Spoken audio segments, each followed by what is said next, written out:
Ladies and gentlemen, this is the Hank Cisco Show. Let's go.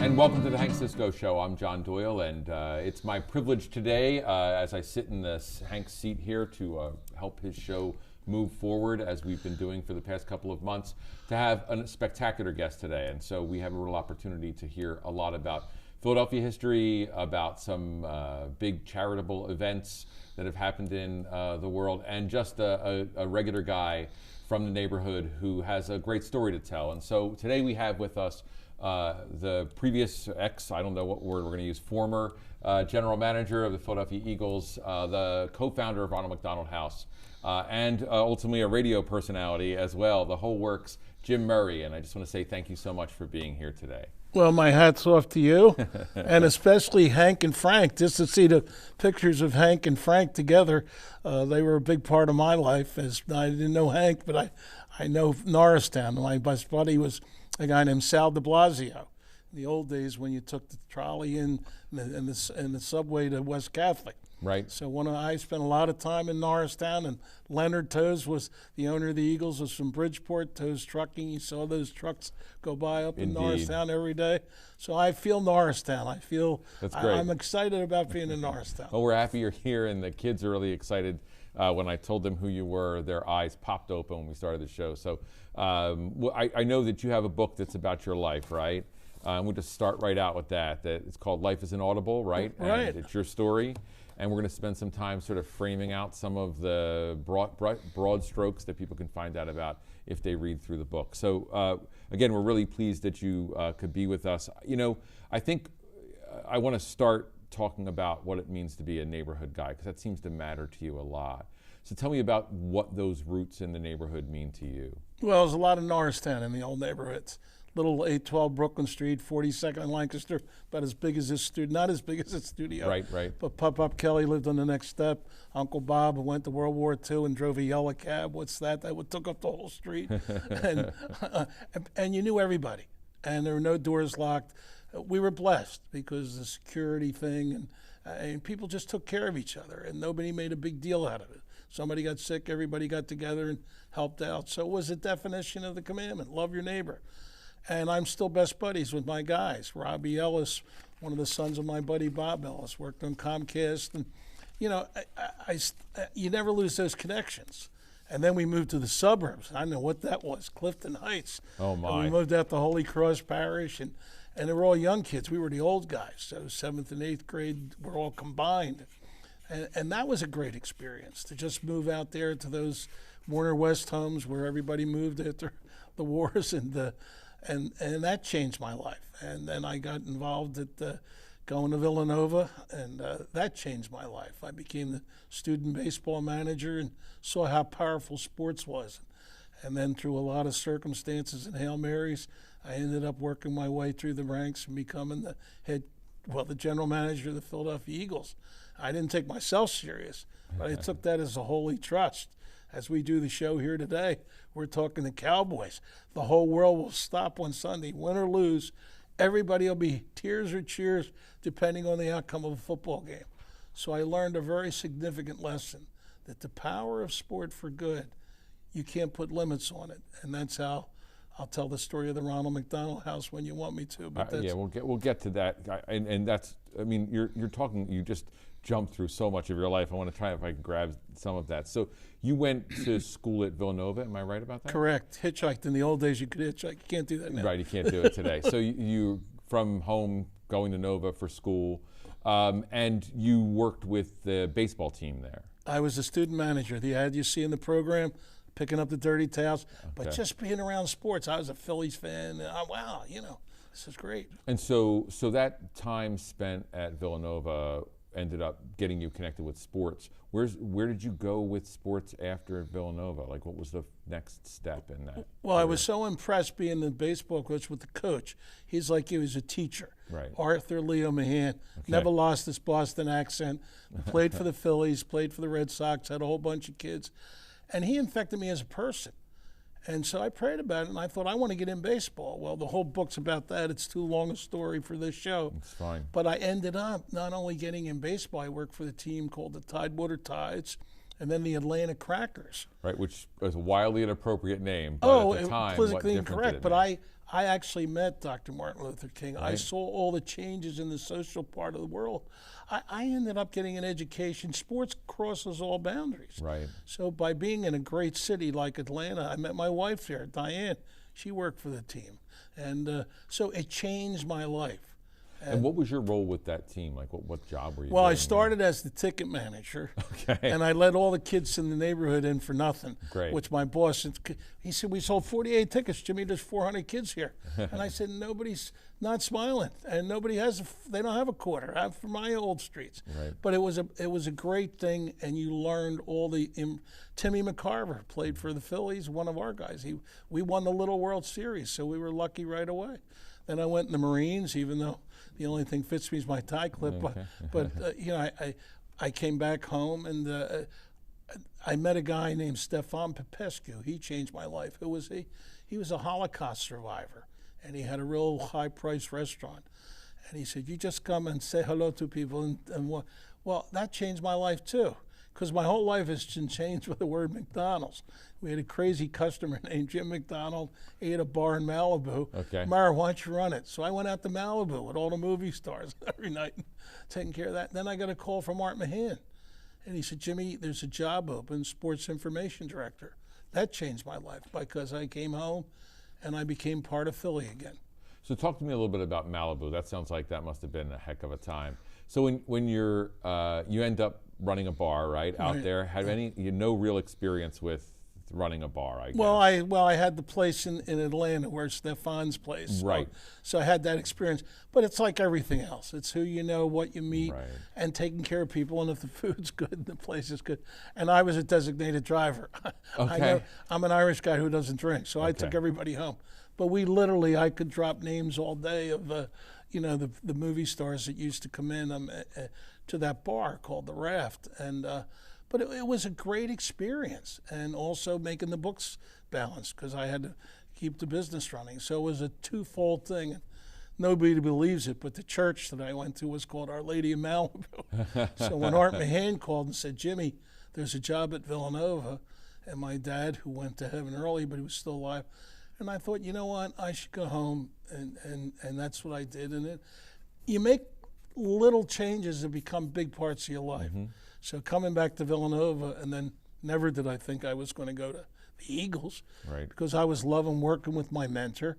Art Mahan was not just my mentor; he's one of my best friends. And he said, well, he knew a lot of things were changing at Villanova, and I got interviewed by Pete Retzlaff, who I knew from, working. Pete used to work for Channel 10. Right. So, he hired me, and then I ended up, unfortunately, taking his job when he got let go. And that was a great experience because, once again, the power of sport for good was one of the great things I learned early in life. So you're at Villanova, you find out there's this position with the Eagles, you make the move into that. What was the beginning of that experience in that organization? I mean, we're talking about the early 1970s, right? Yeah. The team was in a interesting position, and during your period as general manager, you, Vermeil, Toes, like you pushed the team in a really positive direction. When you came in, where were you, and how did that move to general manager happen? Well, for all the kids who are doing this show for us, I went down and got interviewed because I knew Pete. And I didn't want to go. I wanted to stay with Art Mahan. Right. He was smart enough to say, check it out. And I'll never forget, I got hired. And on my first day, I looked at all the guys that applied for my job. There were 138 guys. And I finished 88th. I would have been a tight end. I was looking at, but it was better that not only that I went there, it was an incredible experience because, once again, the power of sport for good can change your life. But who worked there? Jimmy Gallagher, buddy of mine who I hired from Villanova when he worked with me. Chick McElroy is in heaven now.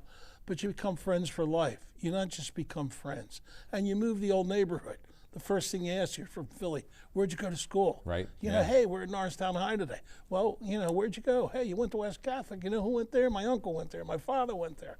So there's something about Philadelphia that transcends whether you're working in Malibu or Atlanta or meeting people who are very famous. Just remember your roots. Remember where you were born and how you grew up, and especially your mom, dad, grandparents, aunts, uncles. Christmas time. Right now we're in Christmas time with this show. Right. That was the greatest. We didn't have money, but we were rich. Right. Well, I think, you know, you bring up something, and I'm going to sidetrack us there for a second. You talk about family, and like you talk about neighborhood. It's one of the things that we find gets lost today so often.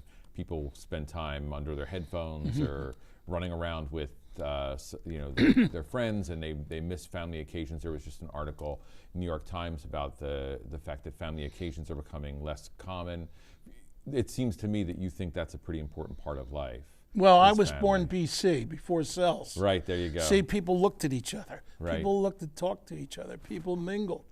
You know, not just getting across the street safely, but we were at a time when communications with each other, you got to know each other. You became friends. And I think that's a really important part of not just a learning or education, is to be present to somebody you're talking to. Right. What's a family dinner like for you in the, you know, in your Irish Catholic household? Oh, everybody comes to our house. My wife Diane's a great cook, but all the in-laws and Brian, who's with me here today, and Jim, they bring their kids, and it's like the old days. It's like 812 Brooklyn Street. It's like 319 Westbrook Drive. We're still communicating because that was the rich part of being poor. You weren't poor, you were rich. And they brought their friends, and we still invite people. I invite strangers. Hey, if you don't have a place to come, my wife said, how many guys are coming today? But that's the way Mary Kelly, my mother, treated us. And as I said, it's the kind of education that's not just school. It's learning to be present. I'm not just kidding when I say BC, before cells. Right. Hang up the cell for a while. Talk to the person you're with. Be present to them. And do what Irish guys have a hard time doing. Listen. Don't just talk like we're talking. I'm talking too fast right now. Slow down, because everybody's got a story. That's great. You know, you talk a little bit about this being the youngest general manager for the Eagles, right?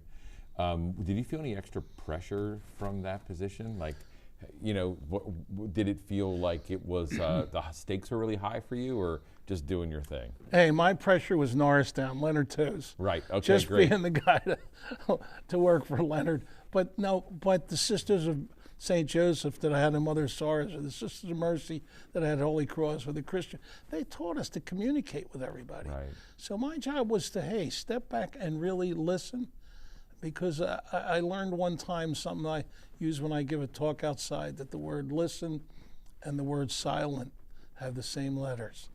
So sometimes it's good to be silent, even though we're having an interview. That's right. I'll reflect on this interview. I'll reflect on the kids that are taking this show and making it part of their student activities. It's not just that. So for me, I have been rich because I do listen, not because I talk too much. And you meet people who are, you know, I met a lot of famous people. I could drop names. You know, I had breakfast with the Pope. Right. You know, we named our last son John Paul. We hit the lottery out of 1.5 million people when he came to Philly. He came over and blessed them. That's amazing. I end up with Ed Pizak, who's had the Mrs. Paul. I end up in the Vatican, me, altar boy, mother's son, speaking to the Pope, and you know, and telling him the story of the Ronald McDonal house, and please pray for the kids. So God will put you in places where you never thought you'd be, but if you listen and if you're silent besides talking, and really hear what somebody says. That's amazing. I mean, that's amazing. You keep taking my breath away here today. So I mean, the Eagles go on to a Super Bowl while you're there, right? And Dick Vermeil's there, who we had the opportunity to record some stuff with him last year. Pretty exciting. I actually worked, my first video job ever was working as a assistant producer on a commercial series for Cadillac. So of course he was doing those Cadillac commercials back in the old days, and so Vermeil right after sort of this period of time, pretty exciting. Can you tell me a little bit about the thing that really anchors, and it anchors to some extent the story of your book, and that's the Ronald McDonald House. How do you begin the process of deciding to create something that's been this influential? Like, what happens? Well, it all happens with a child. As I said, Fred Hill's daughter had leukemia. And Fred Hill was? He was a tight end for the Eagles, movie star like Vermeil, central casting. And here it was a neighborhood. They all lived in Jersey, but they were at St. Christopher's. So when we had the big Eagles fly for leukemia event, Leonard turns to me, hey, find out what this is, and blah, blah, blah. And I end up, wow, what do I do now? I can't spell leukemia. So I go to the source, and I go see a doctor who just went to heaven, Dr. Laurie Naiman, pray for him. He was the head of the oncology there. And he takes me through and shows me St. Chris's, and I'm a religious fanatic, so I go to the chapel, but it was better than that. It was the quiet room where my wife wished I lived. Okay, all so, right. And I'll never forget it. As we're all done, I said, well, what do you need? I got a blank check from Leonard Toews. He says, Jimmy, you saw the place. We need everything. Then he paused, and he said, but there's somebody with a greater need. Now, that act of unselfishness is the key to the McMiracle. He sends me to see a doctor named Audrey Evans, head of oncology at CHOP. I walk in, she's like a sister of no mercy. I'm petrified of her. Hi, Dr. Evans, Jim Murray. Oh, hey, I'm from the Eagles. What are they? You don't know what the Eagles are? Right. No. I said, we're on TV every week. I don't have a television. Strike two. Then I said the magic word. I said, we have cash. Oh, good. Come right in. And I introduced her to Leonard. And we go there, and, she says what she needs, and then she gives us a challenge of Leonard always took a hit with 18, and she wanted these 2 rooms. It cost $100,000, and Leonard said, "No, how much for the whole floor?" And That's she amazing. said $1 million. And so you're saying she ended up going to a meeting with Leonard Toews. Yeah. And by the end of that meeting, she has $1 million to sort of take a floor. Yeah, and I had to go for these raise kids. it. And of course, the money is coming through. So he made the promise, and you brought it to reality. Well, then, God by did. I raising was money. like, holy Savior. Great. Hey, I took up the collection. And we did, Right. the 700 series. But through a lot of circumstances, and then, of course, leading me to McDonald's is part of the McMiracle. The stories of the magazine for the Knights of Columbus, I'm a Knight. Yeah. I just wrote a story on it for December. If you get the Columbia magazine out there, Right. read it, because it tells the Help story people better might than find me. it online too. We'll Yeah. stick a link or something in Yeah. our description. So you, how does this connection with McDonald's take place then? So you need to raise money, right? The Eagles are already doing their leukemia drive. Right. It still exists, right, today. Right. And they're pushing to raise that money. And the leukemia is really the focus because of one of the players has a child who's experiencing that trauma, right? How do you hook up? How do you connect with McDonald's? How does that make? Well, there was a great happen? guy named Don Tuckerman, worked for Elkman Advertising, a Philly agency, and we had done some promotions. So I called and I said, "What's your next promotion?" He said, "Your guy." I said, "Who the heck's my guy?" Something called Shamrock Shakes. I said, "Wait a minute, Irish guy calls Jewish guy, green money, green milkshakes." And I said, "Can I?" And I'm making it up. I'm doing an audible. I said, "How about a quarter from each Shamrock Shake?"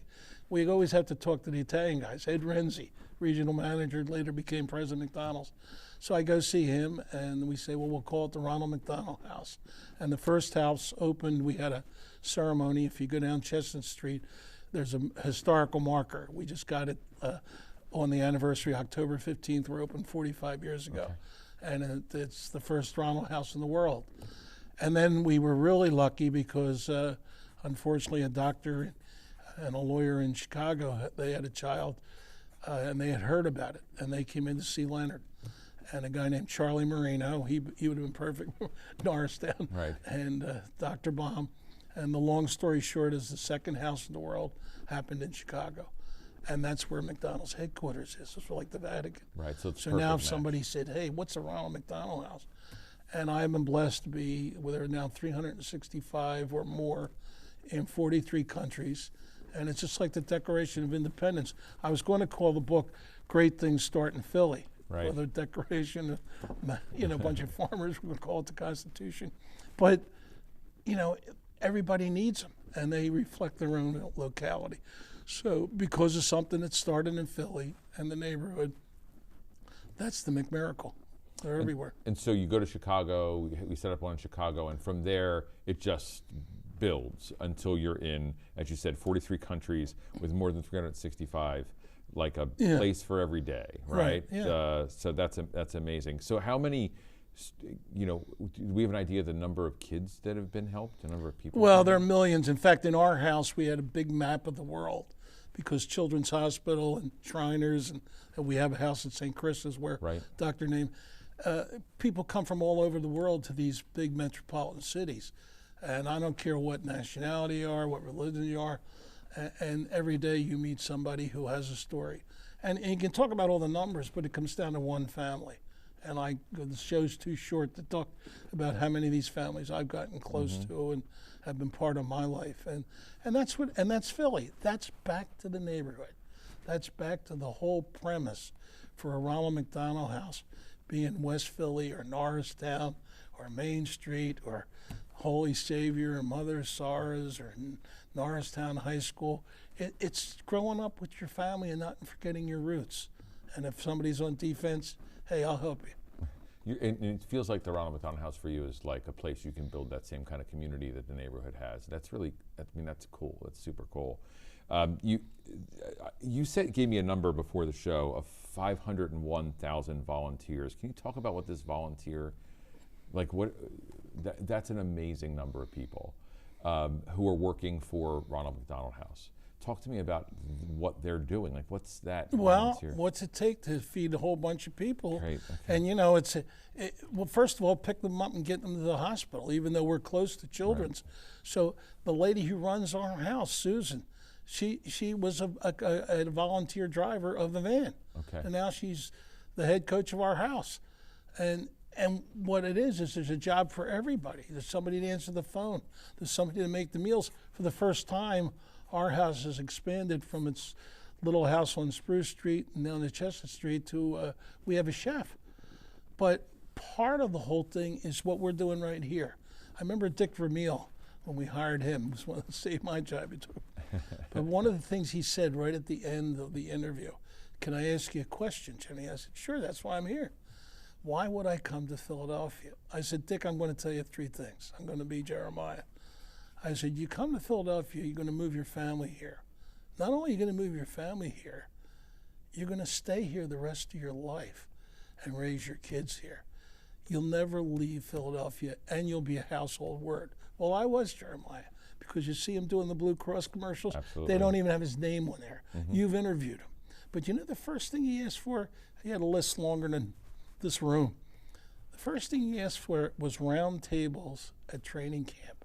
And I said, my God, why? He said, well, we're not very good. And if we're going to get to know each other, we have to look each other in the eye. So that's the detail. And that's the symbol what the Ronald McDonald House does. Strangers who have kids that are on defense and have all kinds of problems end up breaking bread together. And all at once, they have helped share the burden and help the other person. And we have relationships with kids I met at the Ronald House for the rest of my life. So that's the Philly part. That's the Norristown part. That's the Hank part. Yeah, that's pretty amazing. So if someone goes to a Ronald McDonald House, like they get picked up, they get brought there, what's their experience in the building? Like, what do you want that to be like for them? I want them to feel as much at home, and that they're not alone. That they've come, some of them come from, literally, when you look at the lineup of the people in the countries that people come from because of the success of medicine today. I remember going to the Sloan Kettering opening, and only 4% of the leukemia kids made it. 10 years later, they cured 80%. Right. And what these doctors, nurses, and all the unsung heroes have done is bring these people together. And now when your child's just starting and you're talking to somebody whose child's been taken care of for 6 months, you know, one of the toughest things to understand in this language is hope. Keep hope alive. So now what seemed like at the end becomes the beginning, and you have something to share with. So they're very basic things. It's what the nuns taught us. Right. And what the teachers teach you, and what the kids learn at this school in Norristown. Hey, life's a team sport. You know, share with somebody. Well, it's certainly the way we try and run the studio. Is life's a team sport. They're all responsible to each other. They get group grades in here often instead of individual, so that they know they're accountable. You know, So a close friend of mine passed from leukemia just last spring, and it was a hard road. It's a terrible, hard disease, and it's so much work to sort of get her through. And she was, she has 2 kids, and she was in, her 30s. I really appreciate sort of that sense of the need to work people through that process. I know if my friend Adam, whose wife it is, had been able to talk to more people, it would have been easier for him. And it certainly sounds like the Ronald McDonal House gives that opportunity for people to find out about the fact there is a future, or what to expect along the path, which is such a challenge. When our bodies struggle and when we go through medical treatment, both give us a big physical, mental challenge. And having a place people can feel safe and sound and get a meal, right, seems pretty wonderful. You've said something over and over again, and I can't not ask you about it, and that's faith, right? You seem like a man of deep faith. And I just wonder sort of what that means to you, right? Like, I'm making the assumption it's Catholic faith, right? Like, it feels very clear that that's where you are. I don't want to impose that on you. But what does your faith mean to you? Well, when I was an altar boy and made the big move out to the Westbrook Park, Father William Lunny, who taught German in Villanova, helped on the weekends. And he took me to a place I couldn't spell named Villanova. And when I went there, I decided to be an Augustinian priest in grade school. Okay. And then I got expelled for something I didn't do, me and 3 other Irish guys. So my whole life was changed by a bad rap. Right. Here we were kicked out of the seminary for something we didn't do. But it was a great life lesson. And then I went to West Catholic, and then I met Diane, and I have my beautiful children. So God had a plan. So, I think whatever religion you are, whatever faith you have, whoever your minister is, take some time, thank them, sit down with them. You're on defense, you have a problem, just sharing it. Hey, our buddy Hank's on hospice. My God, that's what that is. Somebody's holding your hand on the whole journey. So whether you're cut short like your friend who lived to be in her 30s, right, you have to share. You have to be there. And whatever your faith is. And sometimes it's not as complicated as theology or even biology. It's just saying, you know what, this journey's short. Right. But it's long, mm-hmm, especially if you have a friend and somebody to share it with. And somebody said, if you have half the trouble, make it double, have a friend. Right. Yeah, that's great. I want to ask you about this. So there's got to be one character, one person you met in the Ronald McDonal House experience that really lands with your heart. Can you tell me a little bit about some particular memory, some particular story? It'd be hard, but there's a guy named Charlie Marino who came in for the second house who lost his child. Okay. But not only was he a lawyer with heart, he was a guy who really got it. And I remember when we went to the opening of that house, we had George Hallis, I got him. Okay. And I had Leonard Toes. Mm-hmm. And we had this big thing, and besides like your job here, besides listening, you got to hear. And I noticed after we had this big opening and all the TV stations, and I said to him, something's wrong. He says, what do you mean? I said, I don't know, I feel it. He says, we can't get a house. I said, where are you looking? He said, your guys. I said, who's that? Father Fahey. I said, let's go there. We can't find him. We've been 3 months. We walked over to that church. We walked in to see Father Fahey. He was Irish, have a drink. He said, first thing. And I said, we're looking for the house. They wanted the house next door. He said, no, you want the convent, 26-bedroom mansion, Sister Catherine. So we walked down the street to Sister Catherine. She was really a nun. She was almost Sister of No Mercy. Right. First thing she said, I don't care what's happening, you're not taking our house.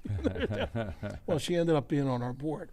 But that house and that person became the emphasis for the rocket ship. Right. Because once again, having the second house in McDonald's headquarters led us to be able to spread the word. So sometimes little things become the big things.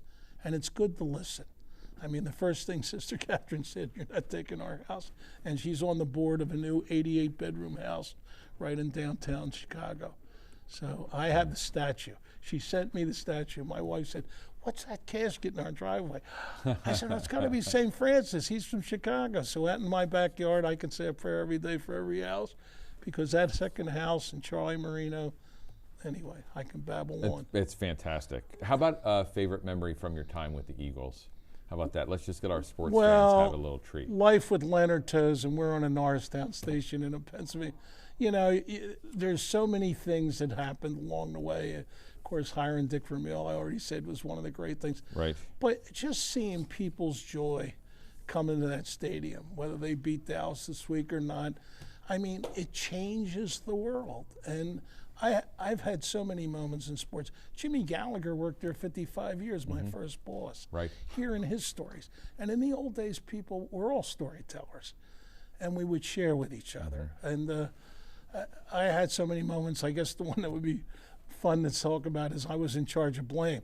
So at the Super Bowl when we lost, I had to go up, and Leonard invited all the movie stars. We had Don Rickles, we had everybody came to the game. And a lady was attacking Cardinal Kroll. Now, Cardinal Kroll was DirecTV before they had it. Indeed. And she is shouting at him. And I'll never forget his line. It stayed with me the whole Super Bowl because I'm in charge of blame. I got to give quotes. And she said, "What happened?" And he's looking. He says, "What's that mean?" She said, "God didn't answer our prayers. We lost the game." He said, "Lady, I'm going to tell you one thing." I said, "What's that?" "God always answers our prayers. Sometimes the answer is no." And that really got me because a lot of times along the way we pray for something and we said, we didn't get it. But, you know, this is the Super Bowl ring for losing right here. Right. Here's the one, you know. Ridiculous. It's like my term paper, incomplete. Well, it's a reasonably amazing thing to have on our set. No, but that's what everybody has on their set. Hey, spend some time with an uncle that nobody talks to. Go talk to your grandmother or grandfather. Go be with somebody. Talk to a teacher that you don't know that well or doesn't remember your name. Because that's what changes all of our lives. I went back. I brought Sister St. Therese to an Eagles game. I brought Sister Maura to an Eagles game. I mean, it's a chance to say thank you. That's amazing. Listen, before we go, I want to find out one more thing. So you said something like completely off the books, and as we're getting ready, you say to me, "Oh, and by the way, I'm in the Broadcast Hall of Fame, right?" Can you talk to me a little bit about this radio show you did on 1210 CAU? Oh gosh, my buddy Steve Ross, who was one of the guys who was a great friend of mine, and he had an idea. I said, "Well, what's the show about?" He said, "Nothing." I said, "Well, I'm George Costanza. I could do that." There you go. He said, "We'll do it for 2 weeks." So people who are watching this, or some of our listeners, I'm sure. So 1210 went all across the country, 38 stations. And a guy named Mr. Movie, whose spot we took some of his time. So we put him on. And every night we would just do what we're talking here. We're talking Eagles and footballs and all the great charities and all. But everybody has a story.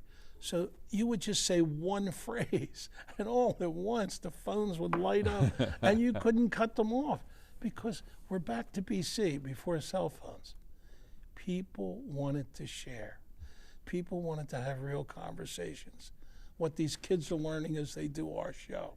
They're not just recording us. They're saying, "Who was that guy that talked too fast and said too many things?" Right. And, you know, Dr. DiMedetto got me. I got the skin thing. There you go. You know what? We're all in it together. And everybody has a conversation. And sports is a great thing. The power of sport for good, what Leonard Toes did because of his generosity, and he learned it in Norristown. He learned it in Bridgeport. He learned it from his mom, dad. I still go to the Jewish cemetery. It's right up there outside Norristown. Right. And they have the stones. I put my rosaries in, I take a stone. But I still always say thank you to him for letting me be a small part of a great team. Yeah, that's amazing. Can you talk to me one more time about the book? So this is called Life is Inaudible, Right. and it's your story, right? And it also tells the story of the Ronald McDonald House. Everything's in here, the yeah. whole thing. So, like, if people want detail from what we've talked about today, It's that's on that the green place to card. do. You know how to, I don't understand all that stuff where you mail the thing to. You say what's on All it. of this stuff will be on the bottom of the screen all through the show. I guarantee it. Hank always threatens me to do that. So normally what would happen is Hank would say, "John, you're going to put this on the bottom of the screen for me," and then I have to figure it out. But the book is available at lifeisinaudible.org. And again, that's probably running right here in front of the flags, I guess. And $3 of every book goes to Ronald McDonald We're Charities. doing all kinds of things with charities and all that.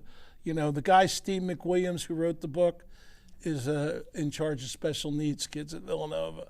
Steve McWilliams. Yeah. I think I might even know Steve. So Well, that's- you should that's do pretty him exciting. because his ministry at Villanova Yeah. is so special. And so I'm lucky. I'm still part of a good team, and there's something in there for everybody, because it's not just about football. It's not just about me. It's about, maybe it says one line that wakes you up and say, you know what, I can't believe that this guy started over here, 812 Brooklyn Street, ended up with all these. I could drop all the names, but all the names aren't important. What's important is what we're doing right now, helping the kids. They're going to be stars. We're the ones that are going to say, exactly. hey, remember that guy that talked too much and came on and talked about the Eagles? Well, it also gives them something to shoot for, and I think that that's pretty important. And a book like this is a book that gives, I mean, the word you said earlier is hope, right? Like, it offers the opportunity for hope, and it gives us a frame for community, and those things matter so much. As I say, we'll be broadcasting that underneath. We'll have that underneath us so that people know where to get a hold of things. I have to say to you that there's hardly ever do I feel bad sitting in this chair for Hank, right? But I really wish he was sitting here. He would have loved this conversation. You're exactly the kind of person that man would have cared about. And I know I talked a little bit about him before the show, but this is exactly what he wants this show to do. You're exactly the kind of human he wants to see in the world. And I'm really honored to have had the opportunity to speak with you for this 30 minutes. This story is fantastic. I'm super excited to learn more. And I hope our kids take the same opportunity. Again, this goes out to the whole community. There's people who are going to tune in because your name is on this as well, and I'm glad they can hear the story. But for Hank, this is just exactly what he wants to do. And although we've had a pretty smooth ride, with Hank it would have been much more of a roller coaster. I'm a guy who's like the highway, and Hank is just dips and madness. I know he misses being here, and I miss him sitting in the chair talking to you. So thank you so much for your time today and for sharing your story. And I hope we get a lot of people to read this, because it feels like a place where people can find some hope. I want to just say to Hank, what else rhymes with him? Not just Frank Rizzo. Thanks. Yeah. Because that's the reason this show's here. So, Hank, I feel like he is here. I feel like you're Hank, and you got my Aves. I'm going to pray for you. It's mine too, and as I say, I'll probably end up clipping this today and driving it down to his house so he can see this little portion of the show. But for you folks out there, I want to say thanks so much for watching. Jim Murray, thank you so much for being here. Like, a huge pleasure, a real honor. We just switched classes, so we have a new group of kids who have no idea who's on the show, so I'm anxious to be able to let them understand that, but I need to sign off. So thanks so much for watching today. We had Jim Murray. Make sure you check out at www.lifeisanaudible.org. That's underneath me right here. You can also go to Harrowwood Press, HARROWOOD Press, to find out more information about the book. Sounds just fascinating, telling us the story of Jim's life, right? But the story also of a powerful period of time in the Philadelphia Eagles world, the founding of Ronald McDonald House, and the stories around that. And it seems like this is a story about a guy with a lot of faith who knows how to live in his neighborhood, and that's something we can all learn. So again, thanks so much for watching. As Hank says, all sunshine brings deserts, but I feel like today we've had a lot of sunshine and there's no desert. So sometimes Hank's aphorisms are wrong. Today's one of those days. So for John Doyle, for the Hank Cisco Show, for Jim Murray, thanks so much for watching. We'll see you next time.